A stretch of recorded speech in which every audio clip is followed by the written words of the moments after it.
On va vous conter une histoire tellement vieille que dans ce temps-là, ça se passait en muet.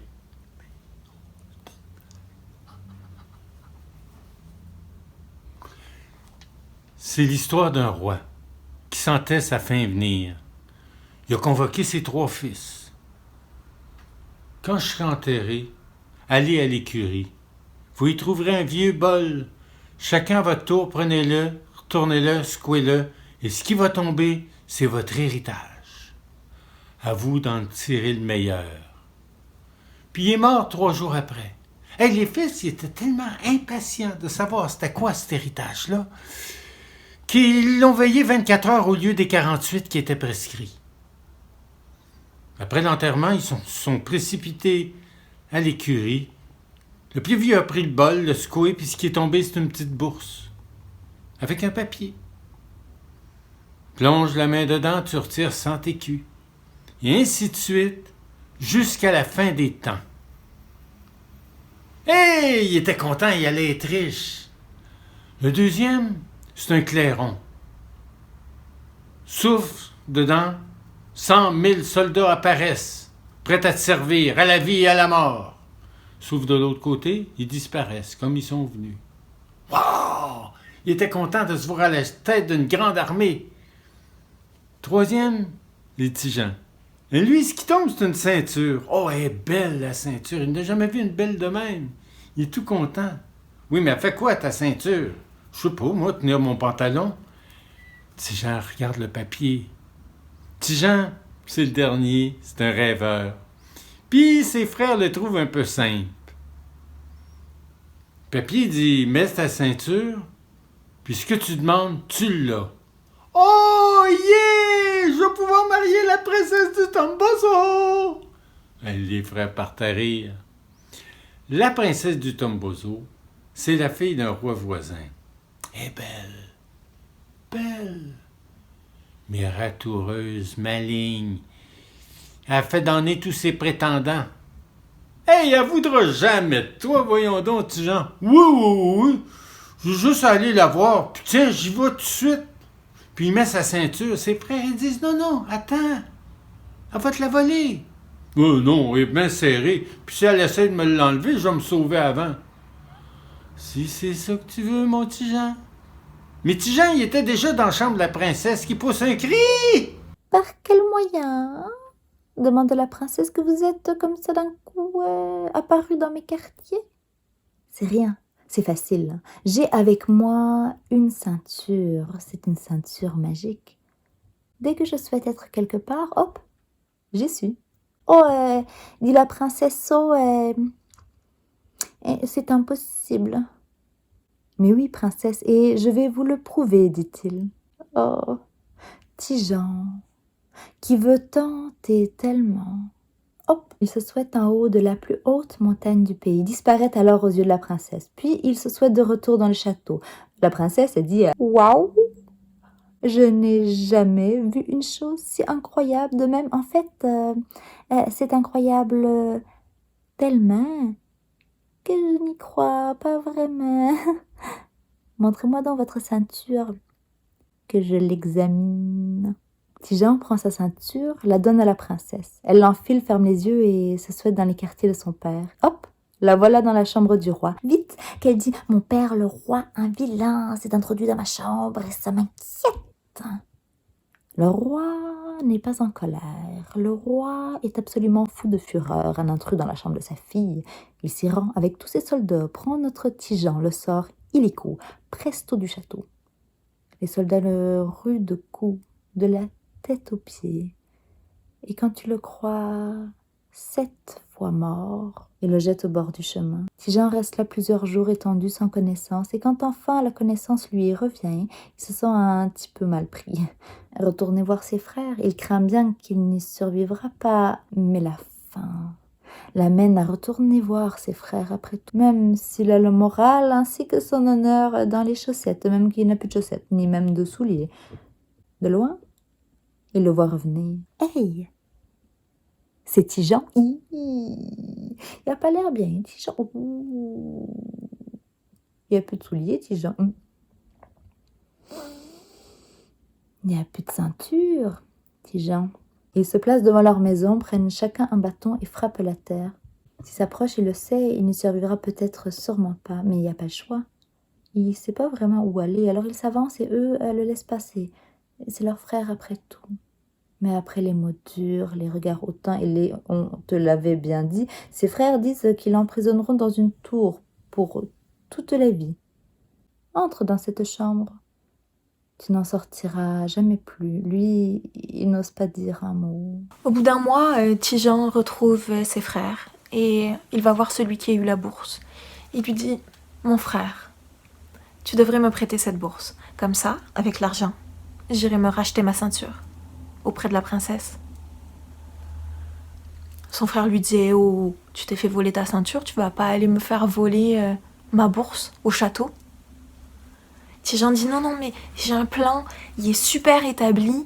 Je vais aller au château, je vais montrer à la princesse que j'ai beaucoup d'argent et c'est sûr qu'en échange, elle va me donner ma ceinture. » Son frère lui dit « Ma parole, sur les yeux de ta tête, si tu donnes ma bourse à la princesse, tu perdras la vie. » Alors Tijan s'en va avec la bourse au château. Et puis, arrivé au château, il demande à voir la princesse. Il lui donne le bonjour. Et il lui dit « Princesse, j'aimerais récupérer ma ceinture. »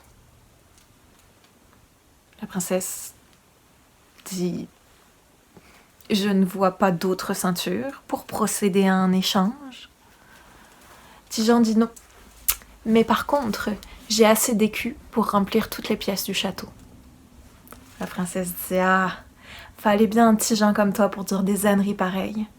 Même mon père n'a pas assez d'écus pour remplir ma seule chambre. » Alors Tijan sort de sa poche la bourse, plonge sa main à l'intérieur, et il sort une centaine d'écus qui tombent sur le sol, et puis une centaine encore, à tel point que la chambre de la princesse est complètement remplie d'écus. Alors, la princesse est impressionnée et elle dit « C'est bien mystérieux cette bourse. » Elle dit « D'accord, je veux bien te rendre ta ceinture, mais avant, je voudrais plonger ma main dans la bourse. » Alors, Tijan, généreux comme il est, tend la bourse à la princesse et la princesse plonge sa main et souhaite en même temps être avec son père. « Papa, il y a un homme dans ma chambre.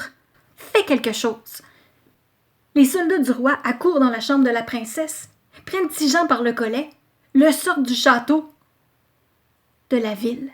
Ils l'encerclent. Les gens qui passent par là, tout ce qu'ils entendent, ce sont des coups, des craquements, des cris, des coups, des craquements, des cris, des coups, des craquements. Tijan reste étendu sur le sol pendant une semaine. Il finit par se relever. Il est pas beau à voir. Ses vêtements sont déchirés, il y a des bleus partout sur le corps. Il arrive à marcher, à retourner chez lui. Devant sa maison, ses deux frères l'attendent. Le frère aîné frappe un bâton dans son autre main. Puis son deuxième frère, lui, « Ben oui, on le sait que t'as perdu la bourse. Rentre dans la maison, va te coucher près du feu, comme Cendrillon. » Tijan va se coucher près du foyer. Les minutes passent, les heures, les jours. Il est confiné. À force d'écouter le vent, le souffle du vent, les crépitements, il a une idée. Il va voir son deuxième frère. « Prête-moi ton cornet. Attends avant de dire non. Faut que je retourne récupérer la bourse puis ma ceinture. Je m'approcherai même pas du château, promis. » Au début, son frère hésite. Mais finalement, il finit par lui remettre son cornet. « Fais attention cette fois-ci. » Une fois qu'il est en ville, Tijan souffle dans le cornet. Oh, un génie apparaît! Ben non, mieux que ça. 100 000 hommes armés jusqu'aux dents, forts et grands comme des chaînes, qui se penchent vers Tijan en disant « Que désirez-vous, maître? Wow! D'un coup, Tigeon a l'air plus grand. Messieurs les soldats, préparez-vous.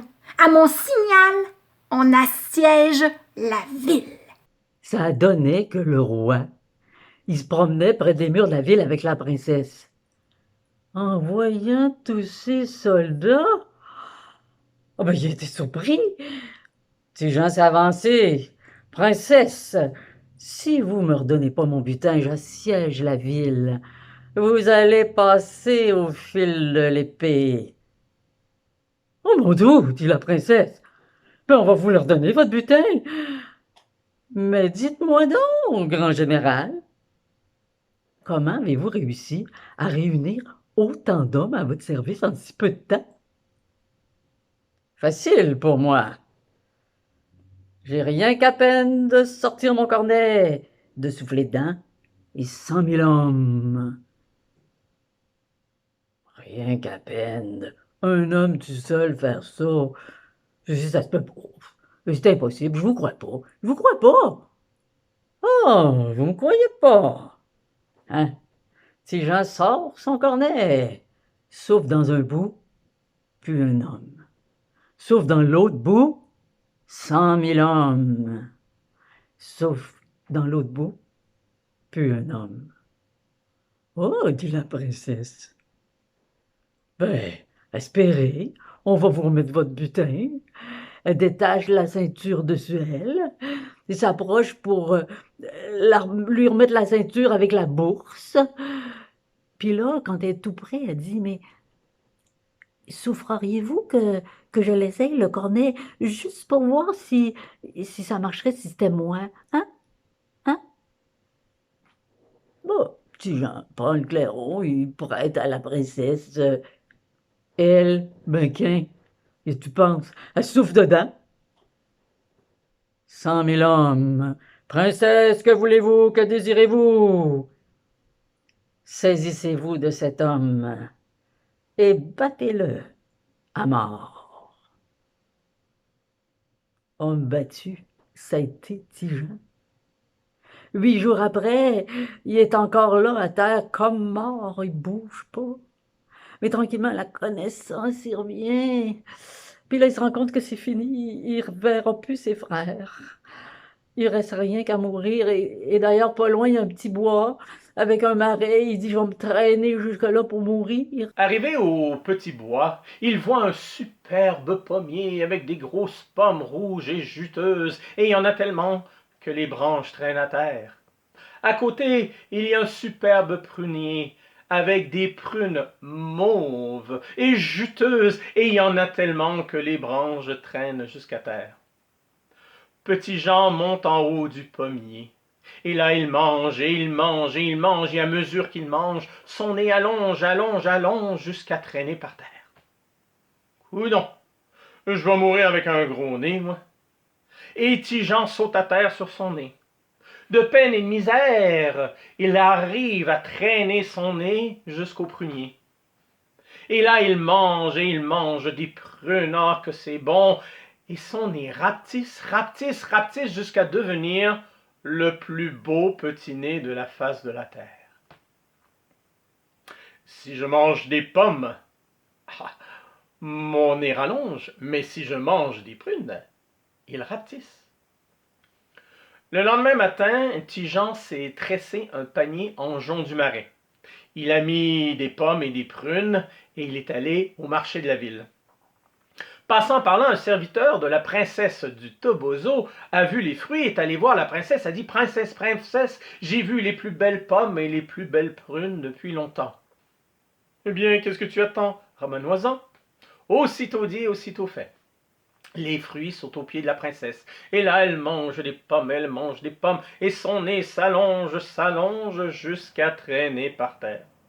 Elle se jette sur son lit en pleurs. « Que l'on m'amène un médecin !» Le serviteur dit au soldat « Que l'on amène un médecin !» Le soldat dit au roi « Que l'on amène un médecin !» Et le roi dit « Que l'on m'amène un médecin !» Le médecin arrive, prend le pouls, prend la température. Ça ne doit pas être une maladie très dangereuse, puisqu'il n'y a pas de fièvre. Est-ce que je pourrais voir votre face? Il n'en est pas question, vous êtes un mauvais médecin. Je veux un autre médecin. La princesse, furieuse, a crié « Ce n'est pas un bon docteur!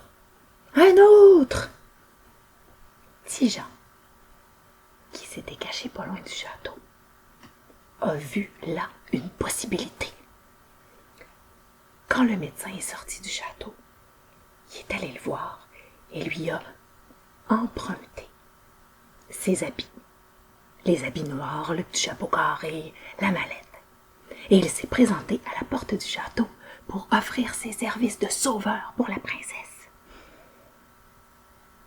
Il a été apporté sur le champ, au pied du lit de la princesse malade. Et la princesse avait la mine toujours aussi basse. Et Tigeon, en médecin, bien sûr, a fait semblant de savoir ce qu'il faisait. Il a fait à peu près comme tous les autres. Il a analysé les symptômes, il a cherché le mal partout où il pouvait se cacher dans la princesse qui avait la tête en bas. Il a donc dû la prendre par les épaules pour vérifier. Et après mûre réflexion, Tigeon s'est exclamé « Je sais ce que vous avez. Vous avez le mal né. Laissez-moi aller voir mon apothicaire. Je sais qu'il a quelques remèdes pour y remédier. » Ça le dit. Remède? Yeah! Alors Tigeon est parti au marais pour aller cueillir des pommes et des prunes. Il a donc ramené à la princesse des pommes et des prunes. Il lui en a fait manger. Et après avoir mangé 4 ou 5 prunes, bam! Le nez tombe à plat. Tigeon regarde la princesse et lui dit vous n'auriez pas par hasard quelques objets qui ne vous appartiennent pas? Je demande cela parce que il se pourrait que ce soit la cause du non-fonctionnement du remède. La princesse se demande, j'ai peut-être cette ceinture, mais ça ne consiste en rien, vraiment. Alors Tigeon de dire, redonnez-la-moi, et si je me rends compte que le remède fonctionne, je vais vous la rendre, tout simplement. Donc la princesse s'exécute et lui rend la ceinture, et elle fait de même avec la bourse, etc. Après quoi, Tigeon lui donne quelques pommes et quelques prunes, et le nez s'allonge, s'allonge, s'allonge, jusqu'à mesurer un pied, 30 cm, 12 pouces. Et quand la princesse s'en aperçoit, elle est figée. Et Tigeon lui dit, regardez-moi bien, je suis celui que vous avez trompé. Vous avez dérobé mes biens. Ainsi, je vous fais donc un pied de nez. Désormais, on ne vous appellera plus la princesse du Tombozo, mais bien